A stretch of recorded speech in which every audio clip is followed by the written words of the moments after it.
देश में कहीं सूखे के हालात हैं तो कहीं बाढ़ जैसी स्थिति देखने को मिल रही है। वहीं देश की राजधानी दिल्ली की बात करें तो एक बार मॉनसून की बारिश की शुरुआत जरूर हुई, लेकिन उसके बाद इतना लंबा गैप क्यों आ गया है और इस भीषण गर्मी से आजादी कब तक मिलेगी, ये सवाल लगातार पूछा जा रहा है। इसका जवाब जानने के लिए इस वक्त मैं भारतीय मौसम विज्ञान भवन पहुंच गई हूँ। मेरे साथ मौसम वैज्ञानिक शशिकांत जी मौजूद हैं, उनसे ज्यादा जानकारी ले लेते हैं। सर, यही सवाल, कब तक राहत मिलेगी? इतना सूखा एक तरफ, कहीं बाढ़ की जैसी सिचुएशन है। क्या इस बार जो सिचुएशन है वो नॉर्मल से ज़्यादा भीषण गर्मी की तरफ इशारा कर रही है और इसका कारण क्या है? देखिए, मानसून जो है स्पेल्स में वर्षा देता है। जैसे जून में हमने देखा कि वर्षा की मात्रा कम थी, -40% थी ओवरऑल इंडिया की। लेकिन अगर हम बाद में अभी 13 तारीख तक की बात करें तो ये घट के -19 हो गया। और सिर्फ जुलाई की बात करें तो 7% ज़्यादा वर्षा मिली है। कुल मिला के जुलाई 1 से लेकर के 8 तक भारत को अच्छी वर्षा मिली, खासतौर से मध्य भारत की।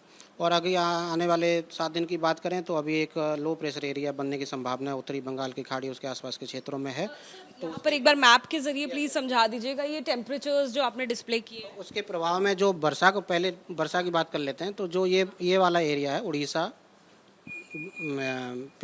बंगाल, वेस्ट बंगाल, झारखंड, बिहार और पूर्वोत्तर के राज्य, इसके अलावा छत्तीसगढ़ का सटा हुआ एरिया और पूर्वी उत्तर प्रदेश, यहाँ पर आने वाले 5 से 7 दिनों में वर्षा मिलती रहेगी। पहाड़ों पर भी वर्षा का दौर देखने को मिलता रहेगा।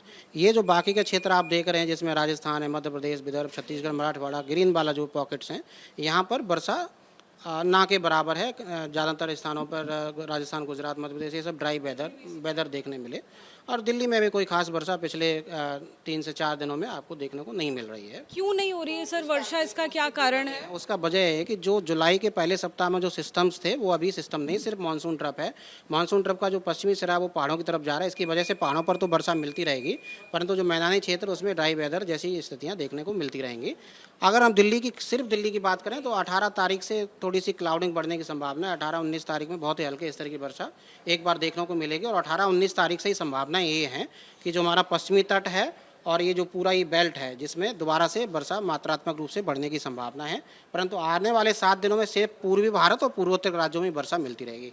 और जो ये आप देख रहे हैं, जो सिंबल्स आप टेम्परेचर के देख रहे हैं, ये सब पॉकेट्स वो पॉकेट्स हैं जहाँ पर उमस भरा मौसम, और दक्षिण में तो कहीं कहीं पर हीट वेव जैसी स्थितियाँ, जैसे दक्षिणी तटीय आंध्र प्रदेश, रायलसीमा, उत्तरी तमिलनाडु, वो सब वहाँ पर हीट वेव जैसी स्थितियाँ भी देखने को मिलती रहेंगी। और ये स्थिति अगर बात करूँ टेम्परेचर, तो कोई खास बदलाव आने वाले 5 से 7 दिनों में इस पूरे उत्तर पश्चिम भारत, मध्य भारत, दक्षिण पूर्वी भारत में नहीं दिखाई देता। तो गर्मी जैसी स्थिति रहेंगी। सिर्फ दिल्ली की बात करें तो दिल्ली का टेम्परेचर 37 से लेकर के 39 के ब्रैकेट में आज है, और हो सकता है 1-2 दिन में ये 40 और उससे कुछ 0.5-1 डिग्री उसके आसपास प्लस माइनस भी हो सकता है। यानी बढ़ने के भी हालात हो सकते हैं। 1 या 2 डिग्री के आसपास प्लस माइनस होगा, लेकिन 40 तक की जैसी भी स्थितियाँ दिल्ली में बन सकती हैं।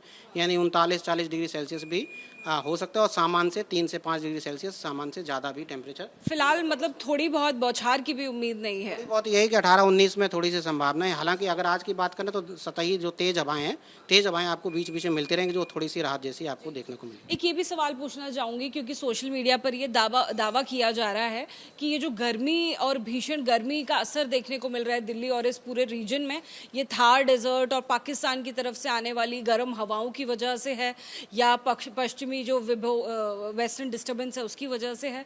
क्या कुछ इसमें आप बताना चाहेंगे? तो पश्चिमी विक्षोभ अभी उत्तरी पाकिस्तान उसे सटा हुआ जम्मू के एरिया वहाँ पर देखा जा रहा है। तो उसके प्रभाव में, जैसे कि हमने बताया, जम्मू कश्मीर, हिमाचल प्रदेश, उत्तराखंड, यहाँ पर तो एक्टिविटी रहेगी। परंतु जो मैदानी क्षेत्र है, पंजाब, हरियाणा और दिल्ली के क्षेत्र, वहाँ पर तेज़ हवाएं तो चलेंगी, पर वर्षा जैसी स्थितियाँ बहुत अनुकूल नहीं है। लेकिन वेस्टर्न डिस्टर्बेंस का ही असर है सर। वेस्टर्न डिस्टर्बेंस की वजह क्या है कि जब आपका मानसून का ड्राई स्पेल चलता है तो लोकलाइज्ड मॉइस्चर ऑलरेडी अवेलेबल रहता है। 30 से 50% ह्यूमिडिटी रहती है। तो जब आपका टेम्परेचर 35-36 डिग्री भी होता है तो उसका फील लाइक कंडीशंस ज़्यादा होती हैं, क्योंकि इसको हम हॉट ह्यूमिड, तो हमने आज जो है पंजाब, हरियाणा, उत्तर प्रदेश में हॉट ह्यूमिड यानी उमस भरे मौसम का हमने ऑफिशियल वार्निंग भी आज येलो कलर के साथ आप देख रहे होंगे। ये पूरे पॉकेट, ये सारी येलो वार्निंग जो सिंबल्स हैं, ये उमस भरे मौसम की जो है हमने लगाई हैं। और इसके अलावा ये वाली पॉकेट में भी बहुत तेज़ गर्मी और 35 से लेकर के 41 डिग्री सेल्सियस की ब्रैकेट में ये टेम्परेचर यहाँ पर रहने वाले हैं। तो फिलहाल ये स्थिति ऐसी ही चलेगी जब तक कि 19 तारीख से वर्षा का परिमाण, 19 तारीख से हम थोड़ी हल्की से राहत करने की संभावना देख सकते हैं। तो फिलहाल देखिए खुशखबरी मौसम के लिहाज से बहुत ज़्यादा नहीं मिलती हुई नजर आ रही है। जैसे कि मौसम वैज्ञानिक बता रहे हैं 18 या 19 तारीख से दिल्ली और दिल्ली के आसपास के रीजन्स में हल्की बौछार या बारिश देखने को मिल सकती है, जो थोड़ी राहत जरूर पहुंचाएगी। कैमरा पर्सन कपिल मिश्रा के साथ अजातिका सिंह, एबीपी न्यूज़, दिल्ली।